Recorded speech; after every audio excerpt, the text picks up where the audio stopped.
The sun was already leaning west when the rancher first noticed her. Daniel Mercer had been riding the northern fence line of his ranch, a stretch of dry Arizona land that rolled out in long waves of dust, colored grass, and scattered mesquite trees.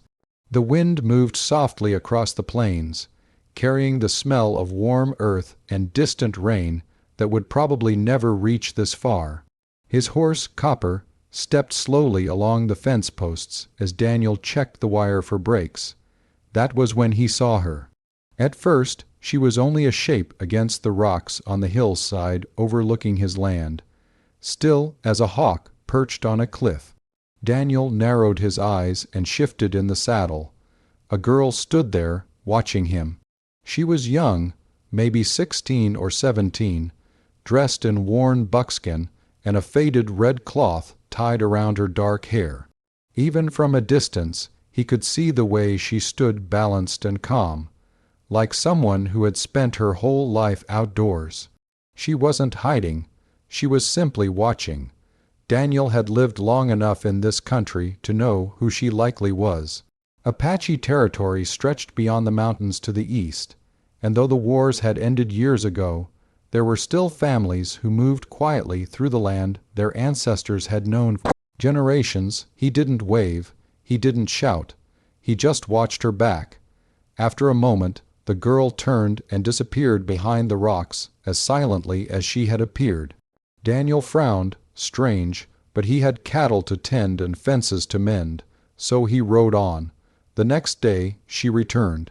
This time Daniel was repairing a broken post near the dry creek, when he felt that same quiet feeling that someone was nearby. He looked up slowly. There she was again, standing beside a lone cottonwood tree near the edge of his pasture. Closer now, Daniel wiped the sweat from his brow and rested one boot on the fence rail. "You planning to stand there all afternoon?" he called out calmly. The girl didn't move for a long moment.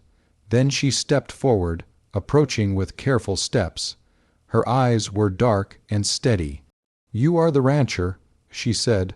Her English carried a soft accent but was clear. Daniel nodded. "Daniel Mercer." She studied him the way someone might study a strange animal. "I am Tala," she said. Neither of them spoke for a few seconds as the wind rustled through the grass. Daniel finally asked, "You've been watching this land for 2 days. Mind telling me why?" Tala looked across the wide valley of his ranch. Her gaze rested on the cattle grazing in the distance, the wooden barn near the house, the water windmill creaking slowly in the breeze.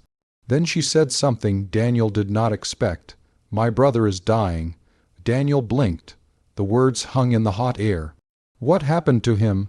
Daniel asked. "He was bitten," she said, "by a snake." Daniel straightened slightly. "Rattler," she nodded. "How long ago?" "Yesterday morning." Daniel felt a cold weight settle in his chest. That was bad. Snakebite could kill quickly, especially out here where help was far away. "Why come here?" Daniel asked carefully. Tala looked toward the distant hills. "Because the old woman in our camp says the plant that can help him grows on your land." Daniel frowned. "What plant?" She pointed toward the dry creek bed winding through his property. "A green plant with silver leaves. It grows near water." Daniel thought for a moment. "You mean snakeweed?" She nodded. "My people use it. We make medicine from it." Daniel leaned against the fence rail, thinking. He knew the plant she meant. It grew in small clusters along the shaded edges of the creek, where moisture lingered in the soil. Ranchers usually ignored it, but he had never heard of it curing snakebite. "You sure about that?" he asked. Tala's expression didn't change. "Our healer is sure." The windmill groaned slowly in the distance. Daniel studied her face. There was no trick in her eyes, only urgency. "You could have just come to the house and asked," he said. She shook her head. "Some men with guns came last winter. They chased us away when we crossed their land." Daniel sighed. "Yeah, there were men like that around here." He pushed away from the fence. Well, I ain't chasing you off. Tala blinked slightly at that. Daniel walked to his horse and untied a water canteen from the saddle. You know where the creek bends under the big sycamore? He asked. She nodded immediately. Daniel tossed her the canteen. She caught it easily. Plant grows there, he said. But you'll need to dig deep around the roots. Tala took a long drink before handing the canteen back. Then she asked quietly, You will allow this? Daniel shrugged. Girl, if there's something on my land that might save your brother, you don't need permission. For the first time, something softened in her face. Thank you, rancher. Daniel tipped his hat. Just Daniel. Tala turned to leave, then stopped. There is something else. Daniel waited. My brother is too weak to move, she said. The healer says he must be near water tonight, or the fever will take him.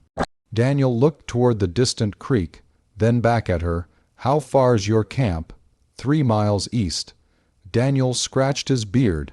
3 miles was a long way for a dying boy. He thought for a moment, then sighed. Well, I guess the old bunkhouse ain't been used in years. Tala tilted her head. What is a bunkhouse? A place where cowhands used to sleep. Daniel pointed toward a small wooden building near the barn. You can bring him there. There's a water pump and shade. Tala looked stunned. You would allow Apache on your land. Daniel chuckled softly. You're already standing on it. She stared at him, as if trying to understand something new. Then she bowed her head slightly. I will bring him before sunset. That evening Daniel saw them coming. 3 figures walking slowly across the dusty horizon. Tala led the way. Behind her, 2 older Apache men carried a boy wrapped in blankets between them on a stretcher made from branches. Daniel stepped off the porch as they approached. The boy looked pale, his skin burning with fever. The bite mark on his ankle was swollen and dark. Daniel whistled softly. That's a bad one. Tala looked worried. He still breathes. Daniel opened the bunkhouse door. Lay him here. They placed the boy on an old cot inside the dim wooden room. The air smelled of dust and dry wood. Tala knelt beside her brother, brushing damp hair from his forehead. The healer, an elderly woman with deep, lined skin, soon arrived with a bundle of freshly gathered plants. She began crushing the leaves with careful hands. Daniel stood in the doorway watching quietly. Hours passed. The sky darkened outside, and coyotes began their distant songs. At midnight, the boy suddenly gasped. Tala grabbed his hand. Chaska.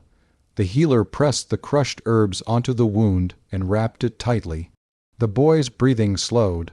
Then slowly, the fever began to break. By dawn, he was sleeping peacefully. Daniel stepped outside into the pale morning light. Behind him, Tala came out. Her eyes looked tired but hopeful. He will live, she said. Daniel nodded, glad to hear it.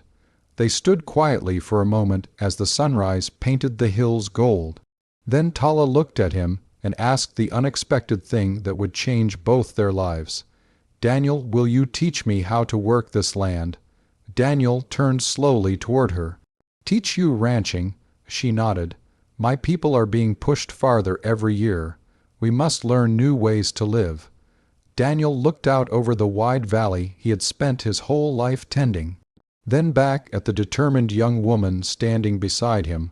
Well, he said slowly, I reckon the land's big enough for learning. And that was how the strangest partnership in the valley began.